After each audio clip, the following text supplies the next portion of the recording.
Muy buenos días a todos. Bueno,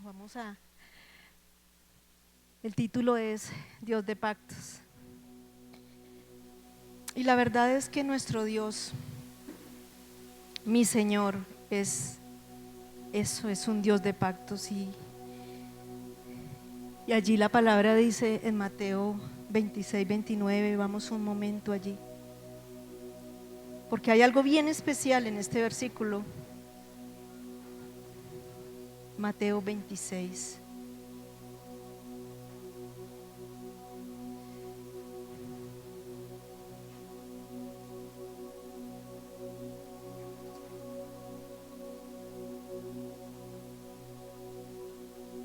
Dice la escritura: y mientras comían, tomó Jesús el pan.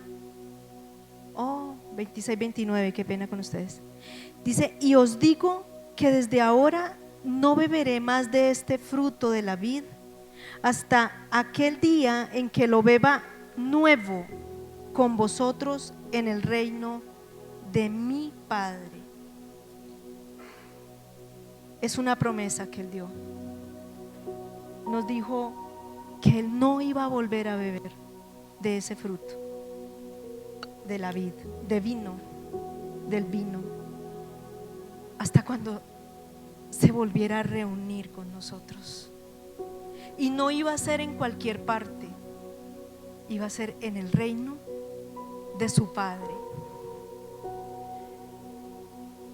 Escogí este versículo porque en los otros evangelios lo menciona también, y dice el reino de los cielos, dice el reino de Dios, pero aquí en el evangelio en Mateo habla del Padre.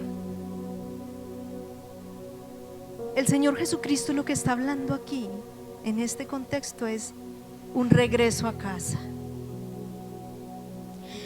Y es la expectativa con la que quiero que en esta mañana recibamos la palabra del Señor, que algún día vamos a regresar a casa.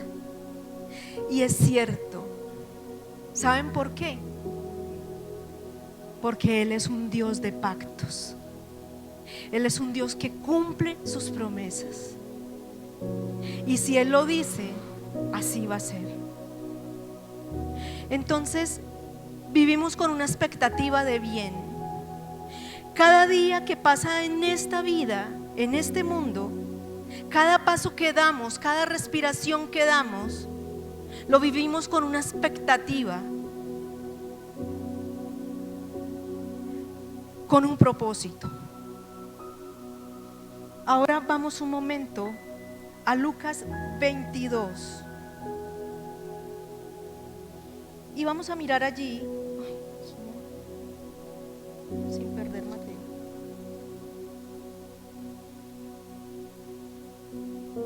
Lo que estaba diciendo el Señor Jesucristo en este versículo realmente estaba en el contexto de la Pascua judía, y es lo que nosotros llamamos la última cena o la cena del Señor. Y el Señor Jesucristo ya había mandado a hacer los preparativos para la Pascua, ya le había dado unas instrucciones a sus discípulos para preparar la Pascua. Y si leemos del versículo 22, del 15 al 20 de allí de Lucas, dice la escritura: y les dijo: cuánto he deseado comer con vosotros esta Pascua antes que padezca, porque os digo que no la comeré más hasta que se cumpla en el reino de Dios. Y habiendo tomado la copa, dio gracias y dijo: tomad esto y repartidlo entre vosotros, porque os digo que no beberé más del fruto de la vid hasta que el reino de Dios venga. Y tomó el pan y dio gracias, y lo partió y les dio diciendo: este es mi cuerpo que por vosotros es dado, haced esto en memoria de mí. De igual manera, después que hubo cenado, tomó la copa diciendo: esta copa es el nuevo pacto en mi sangre, que por vosotros se derrama.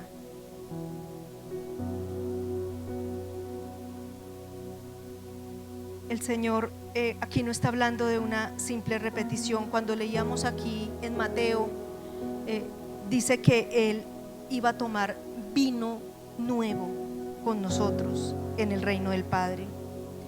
Y fijémonos bien que Él no está hablando de que iba a tomar vino de nuevo con nosotros. Si observamos, Él está diciendo: voy a tomar vino nuevo. Y algo que a mí me parecía curioso, de esas cosas curiosas de la Escritura y de las palabras del Señor Jesús, es que esa palabra nuevo, refiriéndose al vino, no es neo.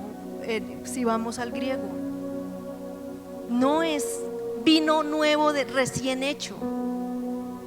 El Señor Jesucristo no está hablando allí, no se refiere a un vino joven.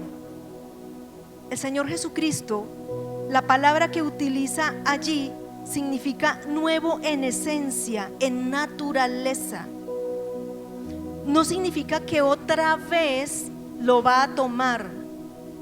Significa que es un vino que nunca ha existido. Es nuevo en todo el sentido de la palabra. ¿Recuerdan el concepto de 1 Corintios 2:9? Cuando Pablo dice que ojo no vio, ni oído oyó, ni ha subido en corazón de hombre. ¿Recordamos ese versículo? Refiriéndose a otro contexto, ¿cierto? Pero es eso. Este vino al que se refiere el Señor Jesucristo acá es un vino que ni ojo ha visto, ni oído ha escuchado, ni paladar ha degustado, ni ha subido en corazón de hombre. Es el vino que Él nos tiene preparados. Con esto yo no quiero agotar todo lo que podamos hablar de la cena del Señor. Solamente quiero puntualizar algunas cosas.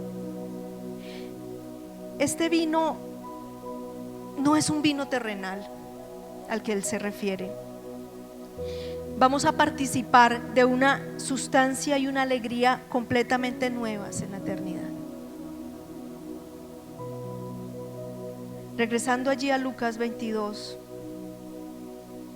dice el versículo 19: y tomó el pan y dio gracias y lo partió y les dio, diciendo: esto es mi cuerpo que por vosotros es dado, haced esto en memoria de mí.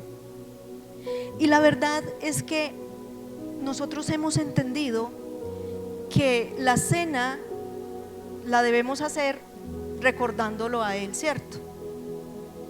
No es tan, bueno, es así, pero lo hemos convertido en algo del pasado. Hemos convertido esta celebración como toda celebración de este mundo. Nosotros, ¿qué celebramos? Todas las cosas que nosotros celebramos en este mundo son algo que pasó. O sea, lo celebramos porque pasó. Un cumpleaños lo celebramos porque alguien nació. Los días festivos de, no sé, qué sé yo, de la madre, del padre, los celebramos porque ya fue madre, porque ya fue padre, por lo tanto estamos celebrando, porque es algo pasado, no está mal. Pero cuando el Señor Jesucristo dice en memoria de mí, está realmente proyectando un evento al futuro. Y Él está hablando de algo que vamos a hacer con Él. Lo hacemos en memoria de Él, pero con proyección, con una anticipación, con una expectativa de algo que va a pasar, que vamos a celebrar con Él. Hemos leído Apocalipsis, ¿cierto? Las bodas del Cordero. Y es que, si bien es cierto, el contexto de la cena del Señor es la Pascua, y hay muchísimas cosas que podemos aprender de ahí, muchísimas cosas del significado y el simbolismo que Él utilizó allí. Pero quiero que en esta mañana nosotros nos centremos, pongamos todos nuestros sentidos, nuestro espíritu y nuestro corazón, nuestra mente para entender y discernir unos aspectos puntuales y principales aquí. En memoria de mí con expectativa. Esto no son aguas muertas. Esto no es algo cultural y ceremonial. A veces nos preocupa más cada cuánto celebramos la cena, porque hay que hacerlo, porque es que el Señor mandó que hay que hacerlo. Y entonces viene el juzgar, y allí celebran la cena cada 8, y allí cada mes, y allí nunca, y por qué, y cada año. Pero ¿qué pasa? ¿Qué hay en nuestro corazón cuando tenemos esa oportunidad? ¿Por qué no celebrar esa cena en casa? Cuando nos reunimos, cuando la iglesia del Señor se reúne allí en casa. ¿No es la iglesia del Señor? Nuestros padres, nuestra esposa, nuestro esposo, nuestros hijos. ¿Por qué no congregar la familia como sacerdotes de nuestra casa? Pero lo hemos reducido a un culto, a algo que solamente es como una necesidad, o quizás algo que le compete únicamente al pastor. ¿De dónde traemos eso? Hay cosas que no hemos dejado, hermanos.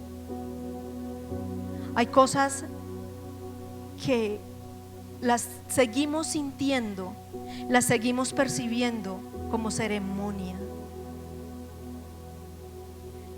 Y en ese sentido, todo lo cultural, lo ritual, en ese sentido se vuelve agua estancada y putrefacta, que no nos sirve sino para mirar a nuestro lado quién toma y quién no toma la cena, y preguntarnos tal vez: ¿por qué será que no, el fulanito no toma la cena? ¿Será que está mal con el Señor? Pero fulanito está tomando la cena y no es digno porque yo me enteré, porque hay cosas que yo sé de esa hermanita.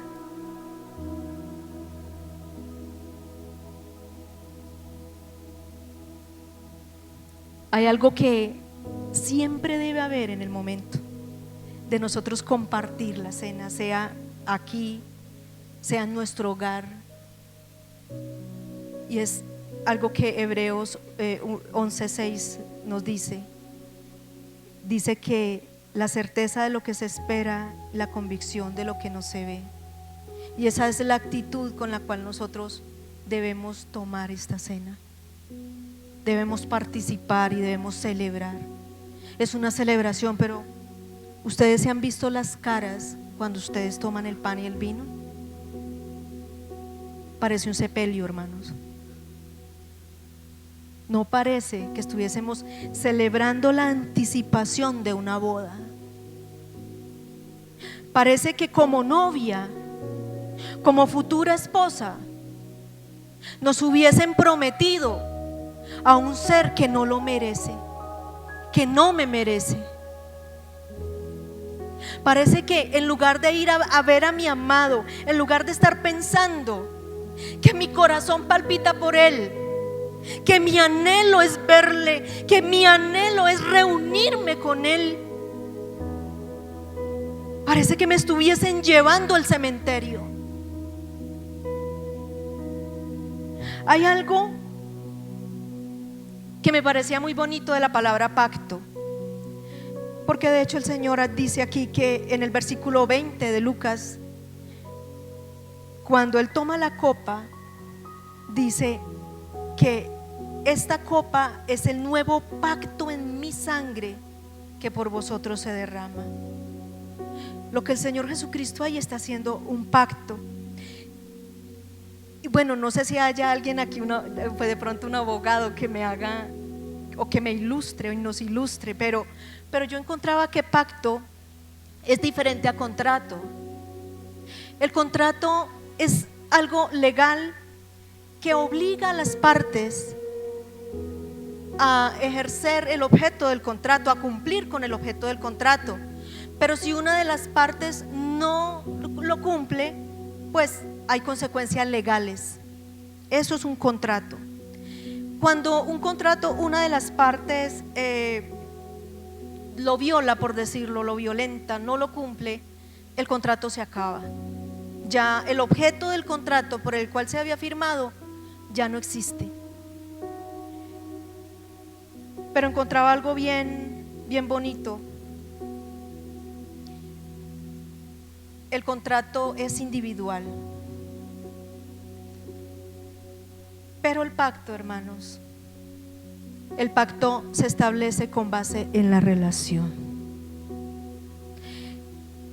En el contrato, un contrato se firma porque yo no confío en la otra parte. Por eso se firma un contrato, porque no confío en que la otra parte vaya a cumplir lo que se dijo. Pero el pacto se basa en la confianza. Es todo lo contrario. El pacto se basa en la confianza. Y el pacto lo propone siempre el de mayor rango y autoridad en una relación. Y a mí eso me parecía precioso. O sea, cómo el Dios de los cielos, cómo el creador del universo hace un pacto conmigo porque confía en mí. Confía en mí, aunque sabe que yo violo ese pacto y pudiera violarlo todos los días. A él no le importó. Cuando el Señor Jesucristo dice: este es el nuevo pacto en mi sangre que por vosotros se derrama, Él no estaba pensando y esperando que Magda cumpliera. Él no sintió dolor, porque a pesar que Él iba a cumplir su pacto de derramar su sangre, Magda lo iba a incumplir. Él no estaba pensando en eso. Él sencillamente lo hizo. El pacto siempre prioriza mantener un vínculo duradero. El contrato está solamente mientras dure el objetivo del contrato. Los contratos, los pactos se adaptan al futuro. No pase, no importa cuánto pase, cuánto tiempo pase, el pacto entre dos personas siempre va a estar así. Dios hace pacto con Abraham, y no solo lo hizo con Abraham, lo hizo con su descendencia también. Y aunque Abraham no existe hoy, no vive, Dios no se ha olvidado de su pacto, porque los pactos de Dios son en la eternidad.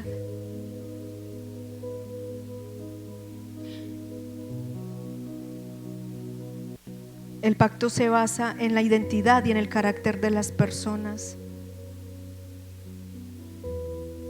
Inclusive si alguno de los dos falla, la contraparte que sí está cumpliendo el pacto puede decidir seguir cumpliéndolo, porque importa más la honra y la dignidad, porque importa más la palabra dada. Y nosotros tenemos un Dios fiel, un Dios fiel a sí mismo, a lo que Él es. Y pase lo que pase, Él es inmutable y eterno, no va a cambiar.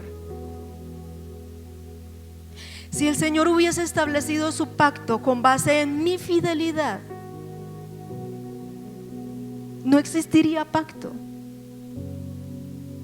Pero ese pacto está sobre mí porque Él es fiel. Porque Él es fiel a su naturaleza de amor.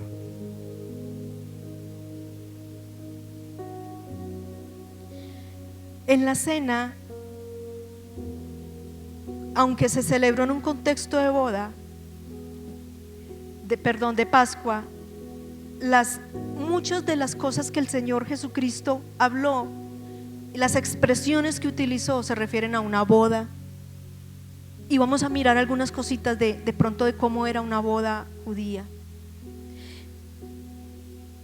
En las bodas judías no actuales, sino de los tiempos de Jesús, la boda se hacía en dos partes. En una se llamaba el desposorio, cuando el varón, el novio,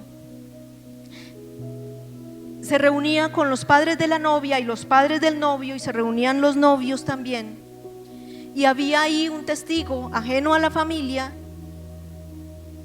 que era el amigo del novio, se llamaba, tiene un nombre en hebreo, pero el amigo del novio, y se reunían y establecían un pacto allí. Y en esa reunión previa que se hacía, el novio le daba a beber a la novia vino. Si la novia recibía la copa, quería decir que ella entonces estaba recibiendo el pacto, estaba aceptando el pacto. Era la manera en que el novio pedía la mano a la novia, por decirlo de alguna manera. Cuando el Señor Jesucristo levanta la copa y dice: esta es la sangre, es el nuevo pacto en mi sangre, porque por vosotros se derrama, los que estaban allí, sus discípulos, recibieron la copa y bebieron, aceptaron el pacto. Y ellos sabían lo que estaba pasando. Ellos eran judíos también, y ellos sabían que ese acto se hacía en una boda judía. Ellos sabían lo que el Señor Jesucristo les estaba diciendo y les estaba proponiendo. Era un pacto matrimonial. Y en ese momento también, en esa reunión, el novio le daba algo de valor a la novia. Eran las arras.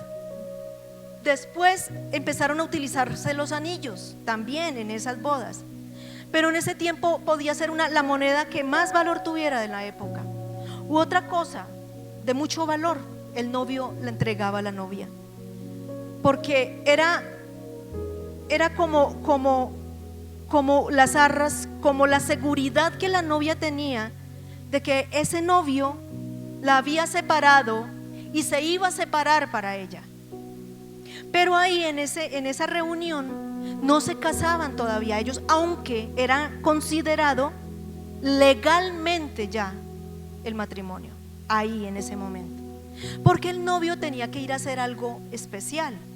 El novio tenía que irse con su padre a la casa de su padre y construir casa para su novia.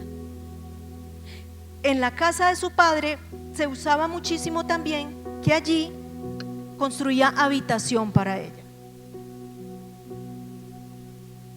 Pero no podía ser la habitación donde él había dormido siempre, o sacar al papá y a la mamá del cuarto porque llegué yo, voy a traer a mi esposa. No era así. Él tenía que construir casa, construir una habitación para ella en la casa del padre. Y más o menos se demoraba de 1 a 3 años dependiendo de la construcción. Y es en ese contexto, si nosotros, yo creo que ya mentalmente estamos haciendo la comparación de muchas cosas de lo que hemos leído en los evangelios, porque es que Juan, desde el capítulo 13 hasta el 17, en todos esos capítulos nos está hablando de lo que él dijo y de lo que hicieron en la última cena. Y allí en Juan 14 vamos a leer del 1 al 6, yo creo.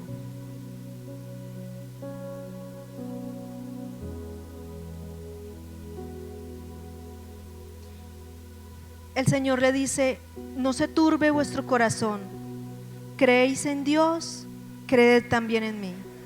Qué hermoso eso. Dice: en la casa de mi Padre muchas moradas hay. Si así no fuera, yo os lo hubiera dicho.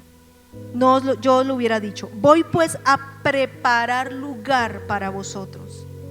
Esto el Señor Jesucristo se lo está diciendo a los apóstoles ahí en la cena, en lo que llamamos última cena, que no es la última. Para mí no es la última, no sé para ustedes. para mí no es la última es la que voy a tomar con Él. Esa va a ser la última. Pero en esta anticipación de esa gran cena de las bodas del Cordero, ocurre este discurso, esto que el Señor Jesucristo le dice a los discípulos. Dice: voy a preparar lugar para vosotros. En la casa de mi Padre muchas moradas hay, y si me fuere y os preparare el lugar, vendré otra vez y os tomaré a mí mismo, para que a donde yo estoy vosotros también estéis. Y sabéis a dónde voy y sabéis el camino. Le dijo Tomás: Señor, no sabemos a dónde vas, ¿cómo pues podemos saber el camino? Jesús le dijo: yo soy el camino, la verdad y la vida. Nadie viene al Padre sino por mí. Y es que algo muy especial pasaba también en la boda judía, y era que el novio se iba a preparar, y en ese tiempo, que era mínimo un año, no se veían, ellos no se volvían a ver, pero ella y él ya se consideraban casados ante la sociedad, y ella se quedaba en un periodo de preparación de su ajuar, en un periodo de preparación de lo que iba a ser su vida de casada, su vida de esposa. Ellos dos no se volvían a ver, pero había alguien que era el amigo del novio, que era el pregonero.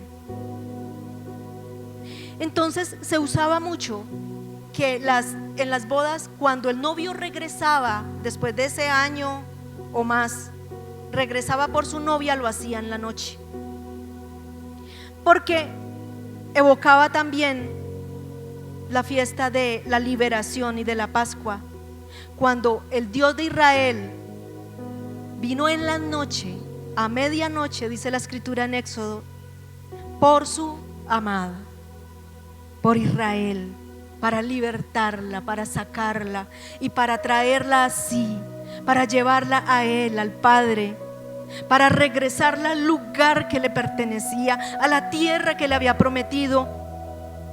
Y equivocados estamos si eso solamente implica una tierra, algo terrenal, algo material. La tierra era Él, tierra fértil que fluye leche y miel, que fluye su palabra, que fluye vida, que destila aceite, que destila ungüento, aceite de la unción para levantar, para restaurar, para amar. Eso evoca cuando el novio regresa por su novia, y lo hacía a medianoche, en la noche, pero no sin antes sonar un shofar, la trompeta final se llama. Estamos haciendo la conexión con Apocalipsis, ¿cierto? No voy aquí a hablar mucho de versículos, porque también tenemos que acostumbrarnos, hermanos, a que lo que se habla o lo que pudiera el Señor dar en este lugar nos tiene que invitar y nos tiene que mover a escudriñar las escrituras. No todo se puede. No se trata de llenar de versículos y de hablar de versículos. Es ir a casa y mirar y buscar. ¿Dónde está eso? ¿Será cierto lo que Magda dijo? Y entonces el novio regresaba, pero antes sonaba. Y entonces todos se ponían alerta, y había una gran procesión con luces, y los amigos y aún los vecinos, los familiares se unían a esta procesión desde la casa del novio. Y la novia esperaba en la casa del padre, pero el pregonero, el amigo del novio, gritaba a gran voz: viene el novio. La iglesia y el Espíritu dicen: ven, ven Señor Jesús. Apocalipsis 22. Ven. El Espíritu y la novia dicen: ven. Y entonces la novia tenía que estar lista. La novia tenía que estar preparada, y en un momento se vestía, se colocaba su velo. Y las amigas de la novia se alegraban y se gozaban porque había llegado el momento y la hora tan esperados por esa mujer, por esa esposa. Y se encontraban a la mitad en las nubes, cuando en un abrir y cerrar de ojos vamos a ser levantados y transformados, y los que están durmiendo, los que han muerto, serán levantados también en las nubes. Nos encontraremos a la mitad del camino.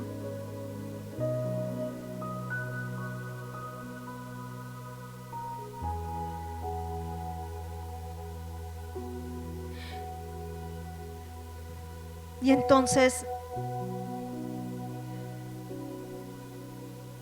en Efesios 5, 25, 27 dice: maridos, amad a vuestras mujeres así como Cristo amó la iglesia y se entregó a sí mismo por ella, para santificarla, habiéndola purificado en el lavamiento del agua por la palabra, a fin de presentársela a sí mismo una iglesia gloriosa, que no tuviese mancha ni arruga ni cosa semejante, sino que fuese santa y sin mancha. Mientras tanto, la esposa, la novia, la futura esposa, se prepara. Cuando el Señor le dice a los discípulos: vosotros sabéis a dónde voy y sabéis el camino, es porque algo bien especial iba a dejar Él. Si nosotros miramos allí en Juan capítulo 14, porque es que uno dice, pero estamos como Tomás preguntándonos: ¿y cómo? En el capítulo 14, en el versículo 6 dice: yo soy el camino y la verdad y la vida, nadie viene al Padre sino por mí. Y dice más adelante, en el versículo 18: no os dejaré huérfanos, vendré a vosotros. En el versículo 20 dice: en aquel día vosotros conoceréis que yo estoy en mi Padre, y vosotros en mí, y yo en vosotros. Más adelante en el versículo 23 dice: el que me ama, mi palabra guarda, y mi Padre le amará, y vendremos a él y haremos morada con él.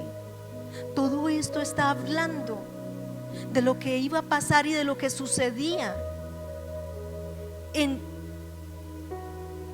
la vida de esa mujer, en la vida de esa novia, y en nuestra vida. Nosotros somos esa novia, esa futura esposa, la esposa del Cordero, porque de hecho ya el contrato matrimonial ya se hizo, el pacto ya se hizo.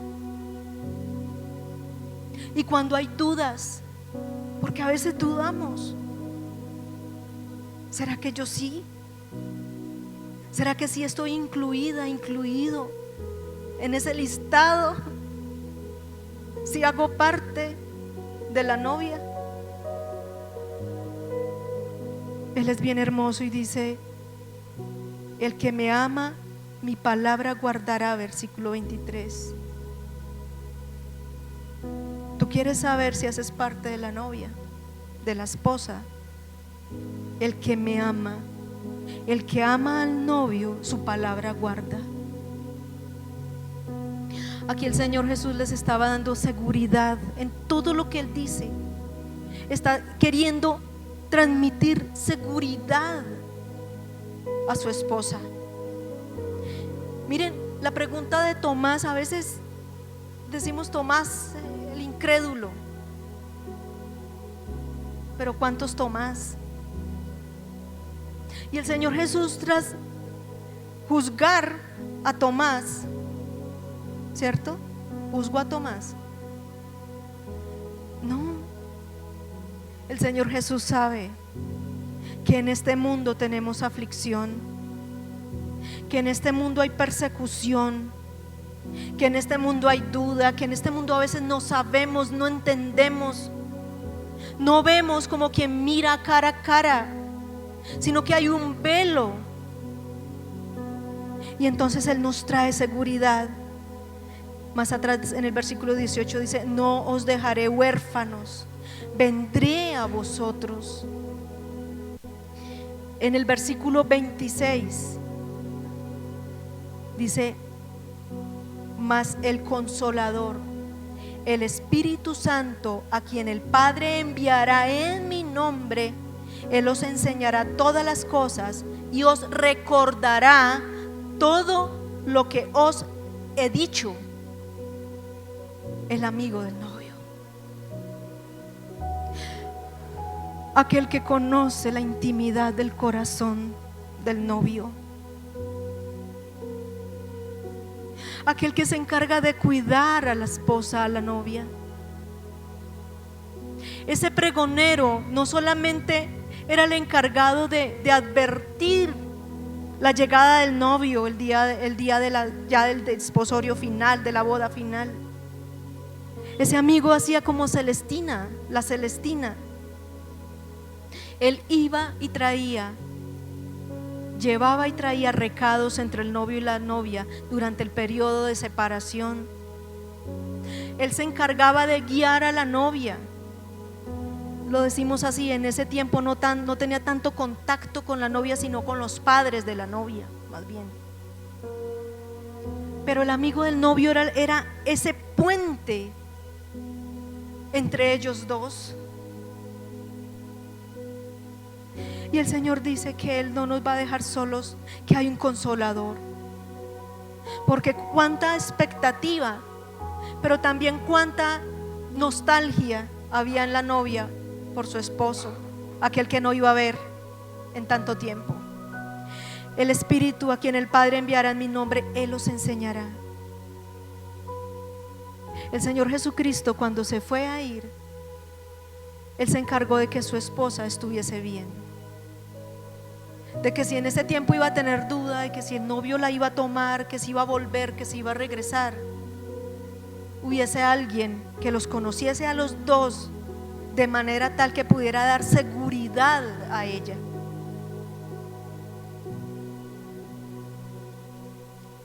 En el versículo 28 dice, de Juan 14, dice: habéis oído que yo os he dicho, voy y vengo a vosotros. Si me amáis, os habríais regocijado, porque he dicho que voy al Padre, porque el Padre mayor es que yo. Y es que eso era motivo de regocijo en una boda. Cuando el Padre decía que iba y volvía, eso quería decir que la cosa iba en serio, que su palabra, que su pacto era serios, que Él iba a construir una casa para ella, hogar, lugar para ella.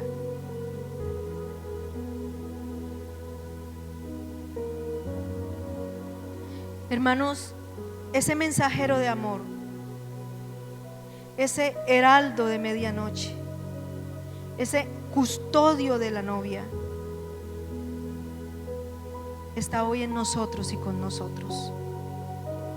Es el testigo de la unión. En Juan 16, 13 y 14 dice: pero cuando venga el Espíritu de verdad, Él os guiará a toda verdad, porque no hablará por su propia cuenta, sino que hablará todo lo que oyere y os hará saber las cosas que habrán de venir. Dice que Él me glorificará, porque tomará de lo mío y os lo hará saber.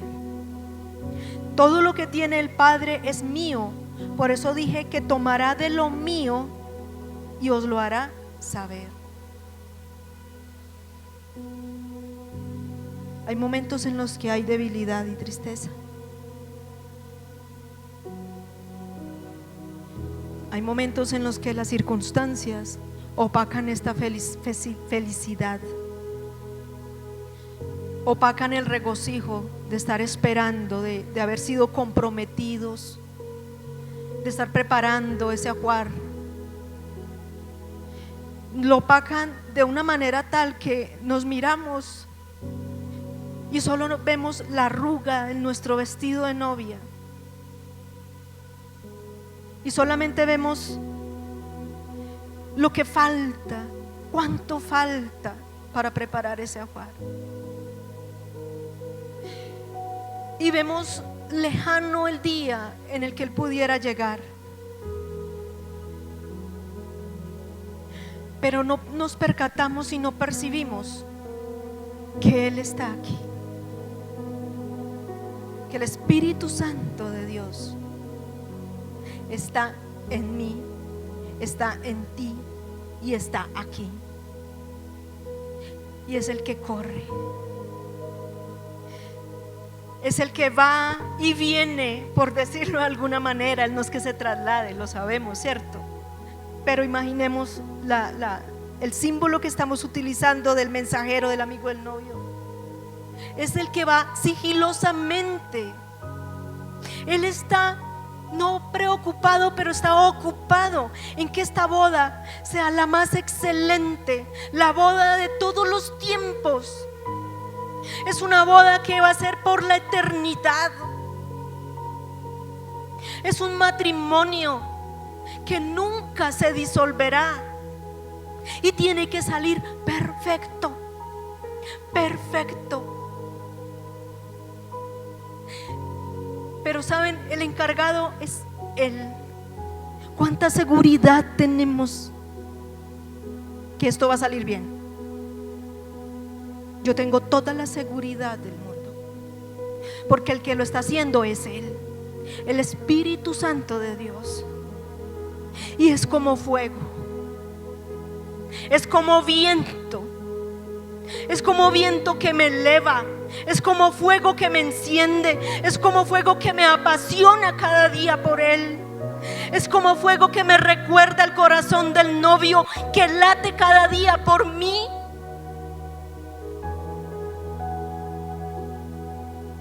Es mi amado, es el amado, el cual me hace cantar para Él, el que provoca en mí aquí alabanza continua, sacrificio de alabanza, olor grato, incienso que se eleva para Él. Hay algo bien especial, y es que el novio no podía regresar cuando a él le pareciera que la casa o la habitación para la novia ya estaba lista. Eso no era así. El padre del novio revisaba y supervisaba si ya estaba lista la casa para su futura nuera. Era el padre el que decidía el momento adecuado para que el novio regresara fuera por su novia. Por eso el Señor Jesucristo decía que el día y la hora nadie la sabe, ni los ángeles del cielo, solo mi Padre, solo mi Padre. Y a veces nosotros estamos preocupados por cuánto será. Degustemos este tiempo y este momento de preparación para el novio. Con cuánto anhelo una novia se prepara. Todo lo que ve le parece bonito para ese día. Se imagina cómo va a decorar, cómo va a ser el salón, dónde va a ser. Quiere el mejor vestido ese día para ella. No quiero un vestido que se parezca a ningún otro vestido. Quiero algo excepcional, algo que me represente a mí, dice uno. Y los invitados, uno empieza a hacer la lista de los invitados. Todo tiene que salir porque es el día más importante, uno de los días más importantes de la vida de una mujer. Y aún las que no han llegado al matrimonio, hay un novio que viene. Hay un novio que viene. Y tú te estás preparando para el novio más espectacular, perfecto,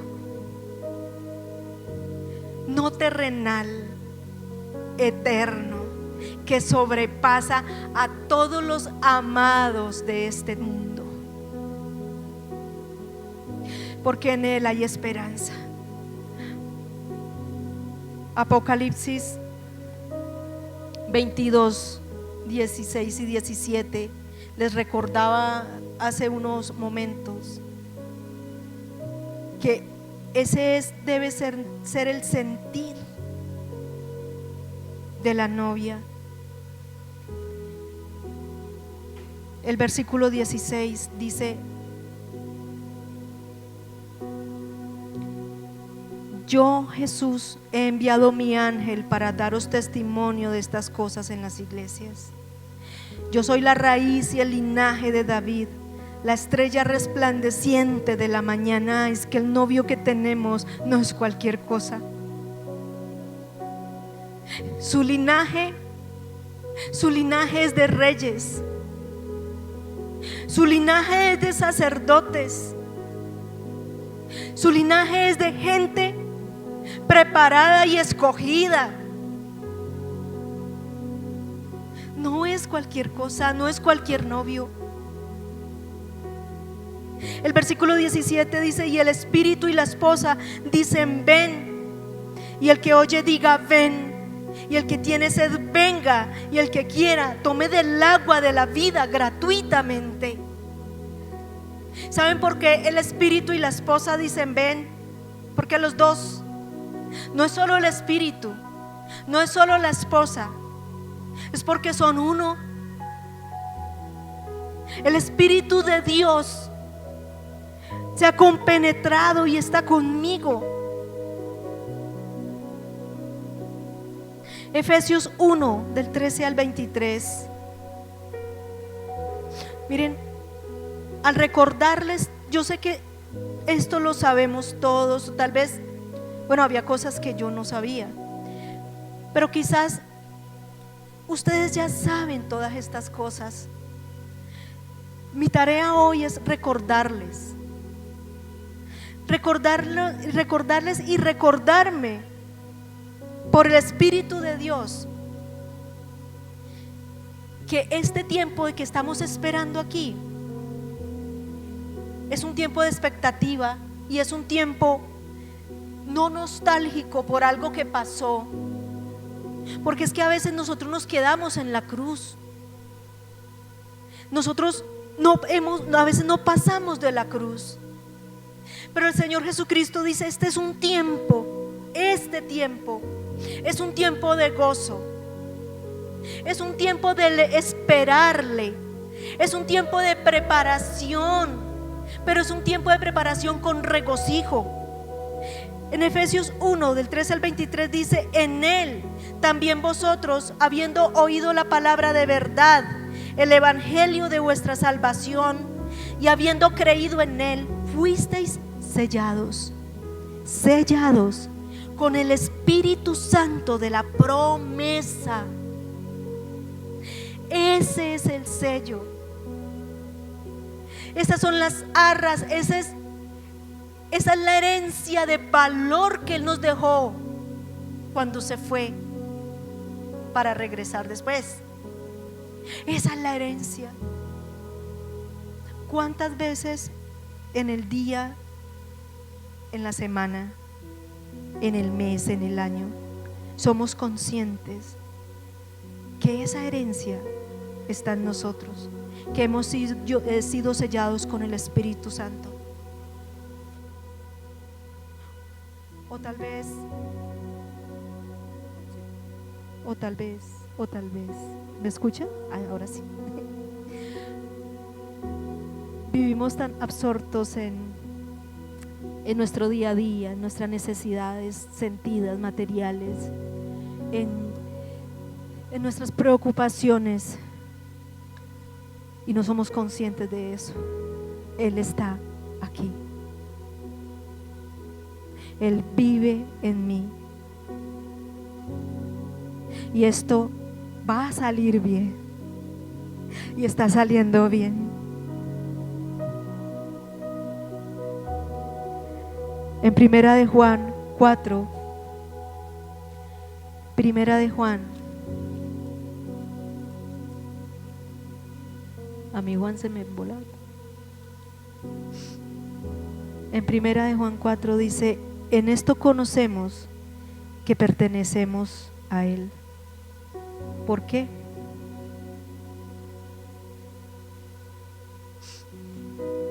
Primera de Juan 4:13, versículo 13, dice: en esto conocemos que permanecemos en Él y Él en nosotros, en que nos ha dado de su Espíritu. El versículo 14 dice: y nosotros hemos visto y testificamos que el Padre ha enviado al Hijo, el Salvador del mundo. ¿Sabe por qué podemos testificar y por qué vimos? Ninguno de nosotros vivió en los tiempos del Señor Jesucristo para haberlo visto como tal, ¿cierto? En carne. Pero gracias a que el Espíritu de Él mora en cada uno de nosotros, entonces podemos decir: lo hemos visto y testificamos de Él, que fue enviado por el Padre. No es cualquier novio.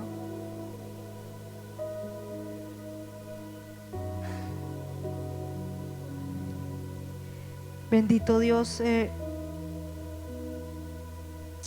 Cuando nosotros somos conscientes de estas cosas, quizás logremos salirnos un poquito del día a día y entender para qué estamos acá. Miren, el día de hoy no vamos a tomar un memorial. Esto fue lo que el Señor Jesucristo hizo hace 2000 años, en un lugar donde ni conozco, con personas que no conozco, según eso los 12, como algo ajeno, como algo que está lejos de mí. Lo que hoy vamos a tomar no es un ritual más. Lo que hoy vamos a recordar es lo que Él nos dijo que volvería. Lo que hoy vamos a hacer es un memorial, no de lo que sucedió, sino de lo que va a acontecer. Y es con gozo y con alegría. Lo que hoy va a suceder es lo que Él sabía. Los rituales no son malos, las costumbres no son malas. Él dejó esto, dijo que lo hiciéramos, pero con un objetivo: es mantenernos en esperanza, es mantenernos en que Él es fiel, y que fiel es el que prometió que iba a regresar.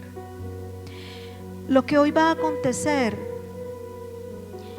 es un recordatorio de que no somos de este mundo. Cuando la novia quedaba en casa del padre esperando al novio, ella ya estaba casada legalmente. En ese año o más que ella esperaba al novio, ella ya no era de la casa de su padre.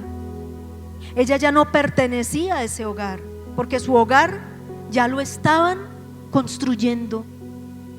Ya su novio lo estaba construyendo. Ella ya pertenecía a la casa del novio, del padre del novio. Ella ya era una advenediza en lo que antes había sido su casa. Es la expectativa con la cual nosotros debemos tomar la cena, sin decir que hay muchísimas cosas con las cuales nosotros también debemos hacer la cena, ¿no? No estoy anulando todo lo que también el Señor nos ha venido enseñando allí en Corintios, todo lo que se ha aprendido de la cena, no. Quizás es lo que estoy hoy recordando, estas partes, esto. Hagámoslo comprometidos. Miren, no es un compromiso ni con el Señor ni con nosotros. Es un compromiso con la eternidad, entendiendo que no somos de este mundo, que nuestro corazón ya no está aquí en este lugar. Nuestro corazón le pertenece al novio. y está con Él. Amén. Por eso hoy cantábamos: Dios de pactos, que cumples tus promesas. Eres un Dios de pactos, Señor.